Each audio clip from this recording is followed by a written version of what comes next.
We are going back to our basics for this week's video with the bath bomb.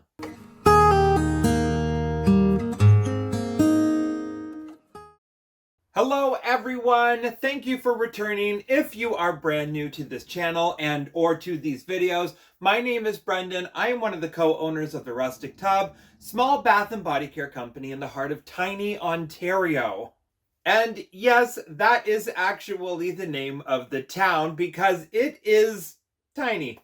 All right, we're going to try not to bore you with the super long monologue this time around. We are going back to our basics of what we do, which, yes, soap is what we do, and among other things, but bath bombs is really where we got our start with our little company. Now, to save for this week's video, we are doing our Witch's Cauldron bath bomb, but probably not in a cauldron that you would assume to be.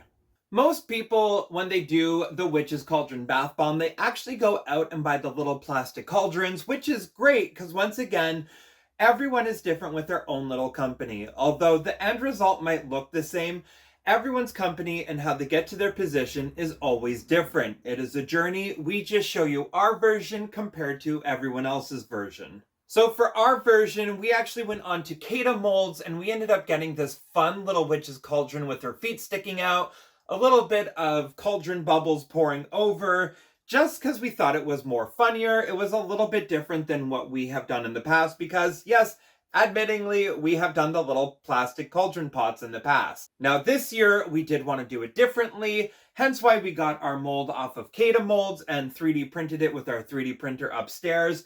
And it has been taken off so far so good, so fingers crossed it keeps going with that. We aren't even in our Halloween month yet, so we are expecting it to do very, very well within the month of October. For our ingredients, if you are new to the channel, we always kind of do a rundown of what we are using today. Since we are using our standard recipe, I'm not going to go into the massive details of what each product does and how it's good for the skin. I'm just going to run through it quickly and then we're going to get started. We'll go from this side. So we are starting with our bentonite clay. We are moving on to our avocado oil, 99% just to kind of help kick the color. A little bit of polysorbate just to lock in the oils to the actual ingredients so everything doesn't seep out and you lose your scent and or color. Over onto this side, we are using lime green embeds just for the fun little effect of color shooting out. We have our cream of tartar ready to go, baking soda in the big pot ready to kick off. We have citric acid, bioturge just to make it last longer and bubble. And then for today's fragrance, this is where it kills me, is we are using Monkey Farts from Fizz Fairy, just because the idea of green shooting out of a witch's cauldron from her feet just kills me. And a scent like Monkey Farts is even better because deep down, I guess I'm a child. Finally, and I will say we have been using one of our sample packages from Fizz Fairy. It's the grape jelly dye. Honestly, I didn't expect to love it that much until we started using it, and we do have to order it. I'm just scraping through what we got for now, so this will last us. If you are ever unsure about colors, mica, scents, they always have like a 1 ounce or little sample packs that you can get. So strongly recommend if you are new to this and just wanting to get a feel for it, that is the route to go because we all got to start somewhere. I've put on my gloves. We're pretty much going right into this at full speed. So I'm going ahead. I have my grape jelly in here with a little bit of hot water just to make the color bloom. So I'm literally just going to be going ahead, dumping it in, getting that going. And then what I'm doing as well is I'm just scraping down the sides of the cup just because I want to save as much color as I can just to get it into the product to really make it pop. And when it's all added in, you can kind of see the color just fall apart. I'm going to pop this onto the mixer and from there, let the mixer do its things. It's really going to bring the color on out. And I'm going to go ahead and we're going to change the camera angle down for a different viewpoint of the video, just so you can see how we measure out the rest of the ingredients. While everything is mixing in the back, we're actually going to really test out how our new microphone is holding up. So fingers crossed it is a noise canceling one for the background noise. For the first part, I'm just adding in the cream of tartar just so we can add hardness to it so when it dries, it's not going to fall apart. And then moving on to our bioturge just so we can get it to really bubble up and be long lasting. We'll finish it out there. If you are 1 to 2 grams over, that is okay. It's not going to harm the recipe. I always say during this portion, 1 to 2 grams isn't going to harm it. Finishing out with our bentonite clay, that's really good for the skin. And then with this mixture here, we're actually just going to go ahead, pop it into the mixer, let everything mix on up, and we're going to get going with our wet ingredients. All right, I am also using an avocado butter just to kind of help kick the wetness of the batch so it really secures. And then adding in our 99% alcohol. This evaporates as a water content because it's a solvent, so it's really good to have if you need a fast-drying bath bomb. Next up is our avocado oil. So this is going to draw moisture to the skin. It's going to really help boost the skin's vitamins as well. Rounding out with polysorbate 80, this just locks in the fragrance and the colors to the bath bomb so you're not going to get seepage. It's also a preservative to help make it last longer, but we are focusing on to our next one, which is our monkey farts fragrance. We just add the desired amount, and this little batch is ready to go. So because there is a butter in here as well, I'm just going to give it a nice little stir with the spatula, so that way it's easier for me to add to the mixture, and that's just what we're going to do. You can probably hear all of the ingredients mixing in the back. I'm just going to go ahead, I'm going to throw in our citric acid, let it really kind of mix in there, get it all saturated with each other, and then we are going to get ready for pressing it out. Okay, now that I can show you the mold up close, you can really see the details with the witch's feet, the little bubbles kind of going over. So I'm going to go ahead, I'm going to press out one to show you, and then I will show the after results of what we do and with the embeds that we add. So for us, we go ahead, we fill our bath bombs up about halfway full, just to really get it going. And then with our embeds, I really like them to pop, so I push it right up against the edge there. I'll turn it up that way so it looks better. I like it all up there. That way the color just comes shooting right on out the second you put it in. We put in about 4 or 5 embeds for each one.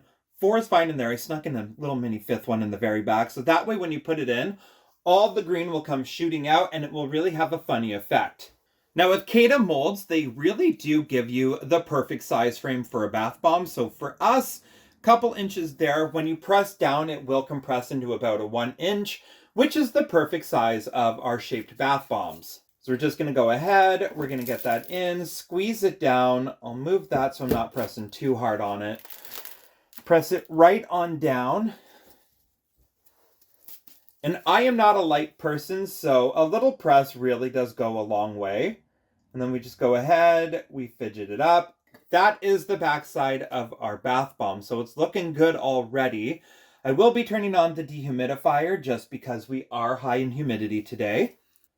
And then from here, I literally just put my fingers underneath the mold gently, do a lift up, kind of drag it away from the bowl. So then that way when it lifts up, you already have a beautiful little cauldron ready to go.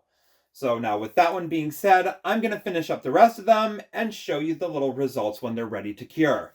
And there we go. We actually got 13 cauldrons out of this nice little batch. So now we're just going to go ahead, let them cure, do their thing. We're also going to watch if they're going to start to have a little bit of moisture activation just because it is 77 for humidity. So we're going to go ahead, let these cure for 24 hours, and we will be back to paint these shortly. All right, they are fully cured. Ready to go, ready to paint. So we're going to do our favorite paint option. So we're using 99% isopropyl alcohol. We have pre-measured ramekin cups out here. So what we did was, I'll get a better color to show on the camera so it's not purple on purple. So we always put mica powder into our ramekins. Then we add the 99% to it. So it kind of gives us a forever paint pot of colors because we keep it very basic with our painting. So why not have it at the ready go? So how we do ours is we'll just put in a little bit of the 99, kind of get it to cover the ground of everything. Really let it soak up. You can see where we brush the sides of the brush on. And then from here on out, with this brush, we just go ahead and do a very nice light wash over top of our mold. It will pick up the higher portions of the highlights of it. We're not going super deep with it. You can probably see it better on this angle. Absolutely you can. All right, so what I ended up doing was I did just add in a little bit more of the black mica just because the colors really do pop a little bit more. Half or even a quarter teaspoon is all you need for that effect. So I'm just going on through here. I'm doing my quick wash over the witch's boots for the cauldron. And then after that, we will go ahead and get started on just the small detail of the cauldron. Like I said, we're going to keep it very, very simple. So I will show you that momentarily. For the cauldron, I just like to really keep it a lot more simple and just stick to little high points here and there. So this is going to be a very fast wash of that one. You can see that sizes will differ. That is okay. It's just to add a little bit of body to the cauldron itself, just to kind of give it more than a little bit of just one flat color. Because I will say, there are people out there who spend like 10, 15 minutes painting bath bombs. We would absolutely do that. I do not have the attention span for it. So if I can have it simple and easy, that is what we go for. Next up is our little witch's socks. This is probably the most time-consuming one to do, just because we want to make sure that we actually paint the socks and not the little bubbles that are coming from the cauldron that she's essentially boiling in. With that, you can see that it is starting to add a little bit of life into these one-colored bath bombs, so that's perfect. We are going to finish it up now with our green, so we're just going to go ahead and paint the bubbles and maybe do a little bit of a trick or two. So if you've seen my videos before, you would know that I actually use old makeup brushes from my film kit to paint everything, and that is just because you can get some of the best details with a lot of different brushes. You can go ahead and use brushes literally from the dollar store. Whatever works for you, works for you. Just going to do a little clear out for this one and grabbed a random bath bomb. So if you really want to have extra fun, and we do this to some of the cauldrons, we just saturate the brush, kind of put it where the bubbles are overflowing, and have it just drip down the cauldron, just to make it look like the potion is actually oozing over. So these are just the little details you can add in and have fun with. We do it to a couple of them because I love that extra little shine of detail. People will always ask questions about it. And it's just really fun to really bring something different into your line that other people may not have done. So with that being said, yes, they are done, more to go. I might add a couple more little green spatters just along the cauldrons. But essentially, you have come with us to make these Witch's Cauldron bath bombs that shoot out green. So once again, thank you so much for joining us. Please like, subscribe, follow us, ring the bell for notifications, and all that wonderful jazz. As well, do not forget to follow us on our other social medias where we try to post as much as we can over there. And as always with every single video, we do have everything up on our Patreon, including all of our ingredients, recipes, and everything from there, behind the scenes footage. So if you want to give us a follow over there, you are more than welcome to. But until then, that is it for this week's video. Thank you so much for staying, watching, seeing how we do all this. And I will see you next time, everyone. Thank you so much. Bye.